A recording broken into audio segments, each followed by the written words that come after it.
इस विशिष्ट मंच पर उपस्थित दिव्यता के वरेण्य हस्ताक्षर मेरे गुरुजन और सामने बैठे हुए साहित्यानुरागी बंधु,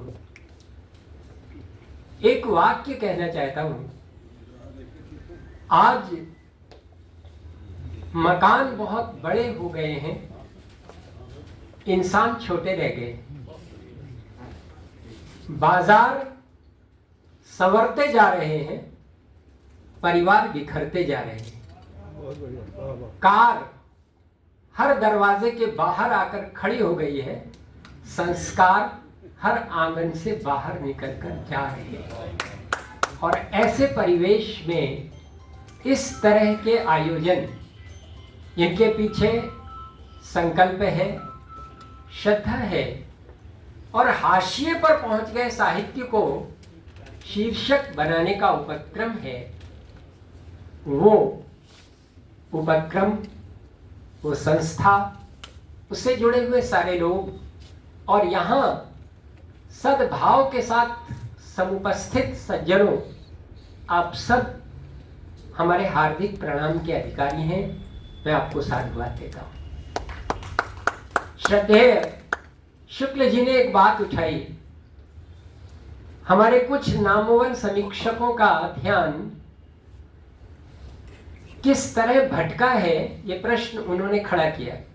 जिस वक्त वो बोल रहे थे, मुझे दुर्गा सप्तशती का एक श्लोक याद आ रहा था।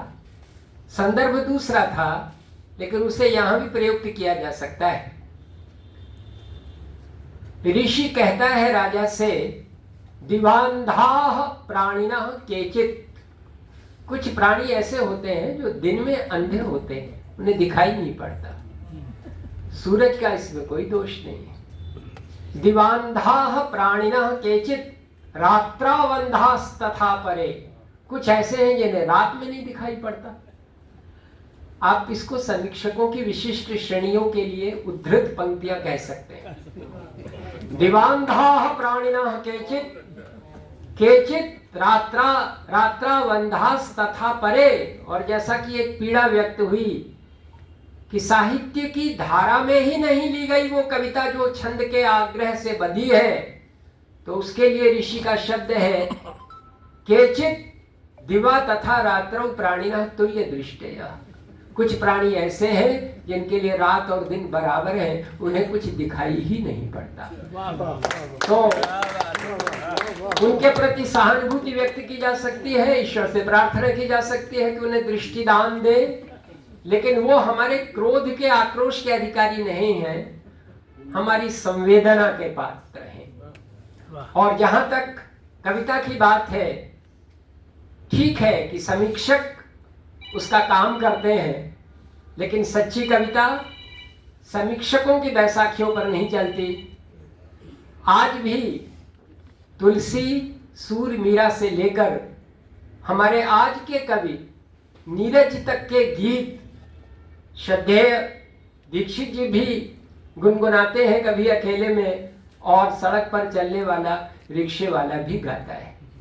तो ये कविता के संदर्भ में मेरा विनम्र निवेदन है कि कविता आज एक जरूरी संकट से गुजर रही है। वो मैं श्रद्धेय की बात को आगे बढ़ाते हुए कह रहा हूं। आप जरा सोचिए, कुछ खास लोग यहां बैठे हुए हैं।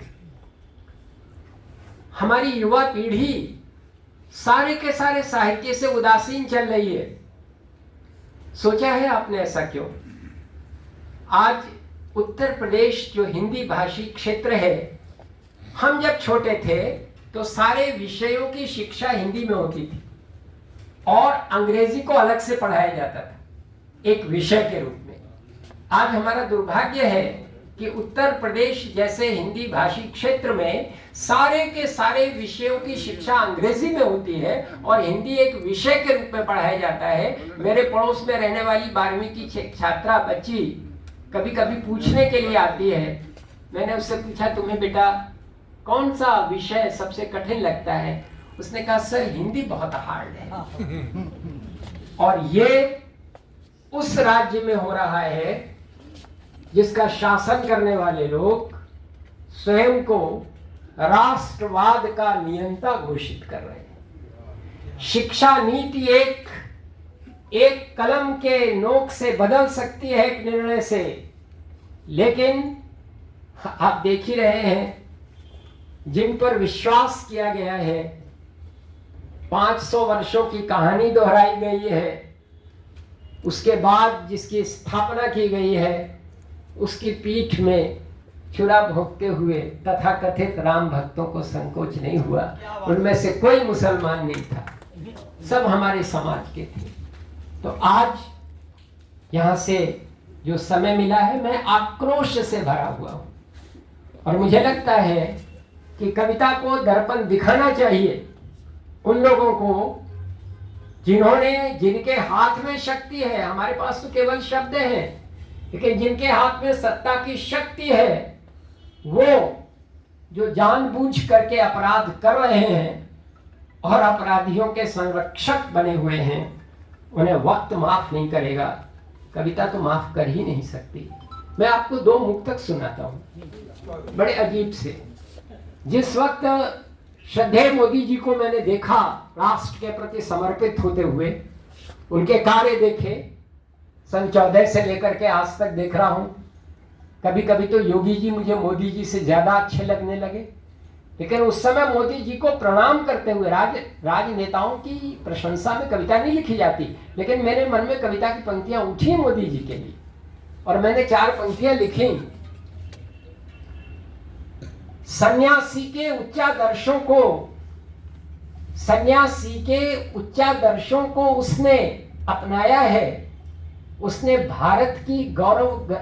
भारतीय संस्कृति की गौरव गरिमा को गाया है। ये ध्यान रखिएगा, काफी पहले लिखी हुई पंक्तियां है। सन्यासी के उच्चादर्शों को भी उसने अपनाया है। उसने भारतीय संस्कृति की गौरव गरिमा को गाया है। अपने शब्दों से जन मन को सम्मोहित कर लेने वाला एक नरेंद्र कभी आया था, एक नरेंद्र अभी आया है। बहुत अच्छा लगा, तमाम लोगों ने प्रशंसा की, लेकिन अब क्या करूं? पिछले दिनों ऐसा लगा कि जैसे कलम विद्रोह कर रही है।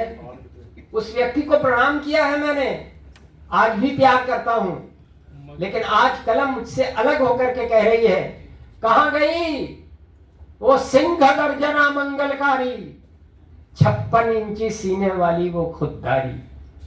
कहां गई वो सिंह गर्जना मंगलकारी, 56 इंची सीने वाली वो खुददारी। चोरी हुई राम मंदिर में, पर तुम चुप हो, अभी तक कोई स्टेटमेंट नहीं। चोरी हुई राम मंदिर में, वो आज भी मुझे याद है जिस वक्त प्रतिष्ठा हुई थी, प्राण प्रतिष्ठा, मोदी जी का साष्टांग प्रणाम करता हुआ चित्र बहुत अच्छा अखबारों में प्रकाशित हुआ था। मैंने अपने घर में उसकी एक कटिंग लगा रखी थी, उसको पिछले दिनों हटा दिया है और ये पंक्तियां लिखी, चोरी हुई राम मंदिर में पर तुम चुप हो, धिक धिक धिक चोरों के पहरेदार पुजारी, धिक धिक धिक चोरों के पैरोकार पुजारी। जो गलत है उसको जब गलत नहीं कहती राजनीति, तो कविता की जिम्मेदारी हो जाती है कि वो कितना भी बड़ा व्यक्ति क्यों ना हो, उसके ऊपर प्रश्न चिन्ह उठाए। मैं जानता नहीं कि आपकी ये चुप्पी उधर को समर्थित कर रही है, मुझे समर्थित कर रही है। तो आज भी मुझसे कहा जाए तो विकल्प मुझे नहीं दिखता। उनको क्रोध में रहने के बावजूद शायद मैं उन्हीं की तरफ जाऊंगा अंततः, क्योंकि विकल्प नहीं है हमारे पास। लेकिन हमें हक है कि हम उस व्यक्ति से कह सकें कि हमें तुमसे बहुत अपेक्षाएं हैं और किसी से अपेक्षा नहीं है, आपसे अपेक्षा है। दुर्भाग्य से आप उस अपेक्षा पर खरा नहीं उतर रहे। आइए कुछ कविता की पंक्तियां कहकर अपनी बात को, जैसा कि मुझे बताया गया है, समय सीमा। कवि सम्मेलन में एक जमाना था, आज से 50 साल पहले, जब मैंने कविता के मंच पर प्रवेश किया था, तो आपको जान के आश्चर्य होगा, उस समय जो बड़े बड़े कवि हमारे, अभी श्रद्धेय शुक्ल जी ने जिनका जिक्र किया कि गीत की धारा के जो महनीय व्यक्तित्व थे, वो मंच पर जाने वाले होते थे, हम लोग नए थे, सबके साथ बैठते थे। उसमें से 2-3 कवि हुआ करते थे जो आपस में बात कर रहे होते थे कि यार हमारे पास तो कविता नहीं है इन लोगों जैसी, हमारे पास तो सिर्फ चुटकुले हैं, तो पता नहीं जनता हमारे साथ क्या व्यवहार करेगी। ये 50 साल पहले की बात है। अब जाता हूं कवि सम्मेलन के मंच पर, अपनी भूमिका अदा करता हूं, और कवि सम्मेलन प्रारंभ होने से पहले जब बैठता हूं तो 2-3 लोग बड़े सहमे सहमे स्वर में बात करते हैं, यार हमारे पास तो कोई चुटकुला नहीं है, सिर्फ कविता है, पता नहीं जनता हमारे साथ क्या व्यवहार करेगी। ये स्थिति हो गई। देखते देखते ये जो परिवर्तन आया है इसके लिए हम सब दोषी हैं। कुकुर मुत्तों की तरह से उगे हुए अंग्रेजी विद्यालय, और जब छोटा सा बच्चा माँ की गोद में होता है और बंदर होता है छत के ऊपर, तो माँ कहती है बेटा देख मंकी। ये जो हमारी नई सभ्यता है जो बच्चे की मातृभाषा बदल रही है, आज उसको जो संस्कारहीनता हम दे रहे हैं वो सबके लिए सोचने की बात है।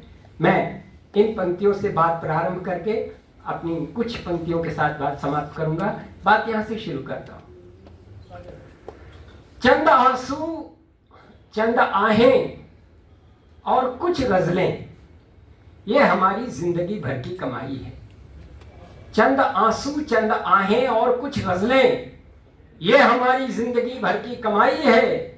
और लेखनी होगी तुम्हारी दृष्टि में मित्रों, हाथ में गंगा जली हमने उठाई, हाथ में गंगा जली हमने उठाई। तो हाथ में गंगा जली उठाने के बाद आपको सारे खतरे सह करके सही बात कहनी पड़ेगी। और इसलिए आज के परिवेश में ये पंक्तियां सुनिएगा। परिवेश की बात मैं पहले कर चुका। जिन पर है वर्तमान की राम कथा, उन पृष्ठों पर काजल सा फैला है, और अंकित होनी थी जिस पर गायत्री, प्रज्ञा का वह पीतांबर मैला है। जिन पर है वर्तमान की राम कथा, उन पृष्ठों पर काजल सा फैला है, अंकित होनी थी जिस पर गायत्री, प्रज्ञा का वह पीतांबर मैला है। आंसू, आहें, कुंठा, नैराश्य, घुटन, ये मुल्क किसी बेवा का क्रंदन है। आंसू, आहें, कुंठा, नैराश्य, घुटन, ये मुल्क किसी बेवा का क्रंदन है। और इन पंक्तियों पर अपनी प्रतिक्रिया दीजिए आप कि है वेद मंत्र व्याधों की मुट्ठी में, व्यालों के बंधन में चंदन वन है वेद मंत्र व्यालों की मुट्ठी में, है वेद मंत्र व्याधों की मुट्ठी में, व्यालों के बंधन में चंदन वन है। तो पीड़ा क्या है आज एक आम आदमी की, कि जो लोग दहकते अंगारों से थे, कैसे कैसे लोग गए और उन्होंने बलिदान कर दिया अपने आप को, तब एक मंदिर खड़ा हुआ। लेकिन आज क्या स्थिति है, कैसे हमने विश्वास करके दे दिया सब कुछ उन लोगों के हाथ में कि ये हमारे हैं, सही काम करेंगे। क्या कह रहा हूं, जो लोग दहकते अंगारों से थे, बेगैरत ठंडी राख हो गए हैं, और आदर्शों के सतिये से मढ़े हुए घट में 100-100 सुराख हो गए। आदर्शों के सतिये से मढ़े हुए घट में 100-100 सुराख हो गए हैं। इस गहन तिमिर से त्रस्त तपोवन को वांछा है ज्योतिषमती किसी लय की, दुर्धर्ष हो गया वंश तक्षकों का, फिर हमें जरूरत है जन्मेजय। यहाँ पर एक शब्द को बता करके मैं अपनी बात को विराम की तरफ ले चलूंगा। तक्षक वो था जिसने परीक्षित को डसा था। परीक्षित की मृत्यु के बाद जन्मेजय जब उसका बेटा बैठा तो लोगों ने बताया कि परीक्षित की मृत्यु ऐसे हुई है, तुझे क्रोध आया। पौराणिक गाथा है, उसका संकेत समझिएगा। और तब ये कहा गया, जन्मेजय ने एक नाग यज्ञ कराया। ऋषिगण बैठे मंत्र पढ़ने लगे। मंत्रों की शक्ति से जितने भी नाग थे वो आ करके यज्ञ कुंड में गिरने लगे। उसने कहा कि तक्षक को तो आपने मारा ही नहीं, जिसने मेरे पिता को डसा है। तो ऋषियों ने मंत्र पढ़ा, तक्षकाय स्वाहा। लेकिन आश्चर्य की बात कि मंत्र लौट करके आ जा रहा था, तक्षक नहीं आ रहा था। तो उन्होंने ध्यान लगा करके देखा तो पता चला कि वो तक्षक, इस समय के तक्षक कौन है बताने की जरूरत नहीं, वो तक्षक इंद्र के सिंहासन के पाए से लिपट गया था। सत्ता के पाए से लिपटने के कारण, इंद्र के सिंहासन के पाए से लिपटने के कारण मंत्र बेकार हो जा रहे थे, क्योंकि वे स्वर्ग तक नहीं जा सकते थे, तक्षक को खींच सकते थे। इंद्र का क्या करें? और तब ऋषि क्रोधित हुए और उन्होंने कहा, अगर इंद्र तक्षक को संरक्षण दे रहा है तो हम मंत्र बदलते हैं। वो कह रहे थे तक्षकाय स्वाहा, अब उन्होंने कहा इंद्राय तक्षकाय स्वाहा। अगर इंद्र तक्षक को संरक्षण दे रहा है तो पहले इंद्र का स्वाहा करते हैं, फिर तक्षक का करते हैं। और जैसा कि पौराणिक गाथाओं में होता है, ऐसे समय पर ब्रह्मा आते हैं, शिव आते हैं, विष्णु आते हैं, स्थितियों को सामान्य करते हैं और फिर से सब कुछ ठीक होता है। तो हम भी ये अपेक्षा कर रहे हैं कि अंततः सब कुछ ठीक होगा। चलते चलते एक नए प्रयोग से आपको परिचित कराता हूं, जिससे वातावरण थोड़ा सा बदल जाए। मैंने 3-3 पंक्तियों की कविताएं लिखी हैं। अलग प्रयोग है, मेरे गुरु जी बैठे हुए हैं, श्रद्धेय दीक्षित जी। मेरा सौभाग्य है कि जब मैंने शोध किया हिंदी गजल के ऊपर, तो उसके परीक्षक बनकर के मेरा वाइवा लेने के लिए गुरु जी पहुंचे थे। तो मैं उसके सामने ऐसा लगता है जैसे बच्चा अपने पिता के सामने बोल रहा हो, कुछ ऐसे ही भाव लगता है। तो थोड़ी सी गड़बड़ भी हो सकती है मुझसे, धृष्टता। लेकिन आप सोचिए, मैं 3 महिलाओं के बारे में बात कर रहा हूँ। ये 3 महिलाएं मेरी जिंदगी में आई हैं, सबकी जिंदगी में आती हैं उम्र के विशिष्ट पड़ाव पर। तो इन 3 विशिष्ट महिलाओं के ऊपर 3-3 पंक्तियां सुने। सबसे पहले 30 वर्ष की उम्र में जब मैं पिता बना, एक छोटी सी बच्ची मेरे जीवन में आई। मैंने 3 पंक्तियां लिखी। मेरी बाहों में झूल जाती है, मुस्कुराती है जब मेरी बच्ची, रोशनी राह भूल जाती है। मेरी बाहों में झूल जाती है, मुस्कुराती है जब मेरी बच्ची, रोशनी राह भूल जाती है। फिर मैं 50 वर्ष का हुआ। एक और महिला ने जीवन में प्रवेश किया, विशिष्ट महिला ने, द्युतिमती वर्तिका, झिलमिलाती हुई दीपशिखा। क्या कह रहा हूं मैं? द्युतिमती वर्तिका प्रतीत हुई, द्युतिमती वर्तिका प्रतीत हुई, पांव छूने झुकी जो पुत्र वधू, एक विनय पत्रिका प्रतीत। पांव छूने झुकी जो पुत्र वधू, एक विनय पत्रिका प्रतीत हुई। और फिर मैं 60 साल का हुआ। अब एक और स्त्री शक्ति ने प्रवेश किया, जिससे मैं सबसे ज्यादा डरता हूं। उसकी बात सुना करके खत्म करता हूं अपनी बात। नन्हे हाथों से सर दबाती है, खुद समय से दवा खिलाती है। नन्हे हाथों से सर दबाती है, खुद समय से दवा खिलाती है। मेरी बेटी की बेटी मां बनकर वृद्ध नाना के पास आती है। वृद्ध नाना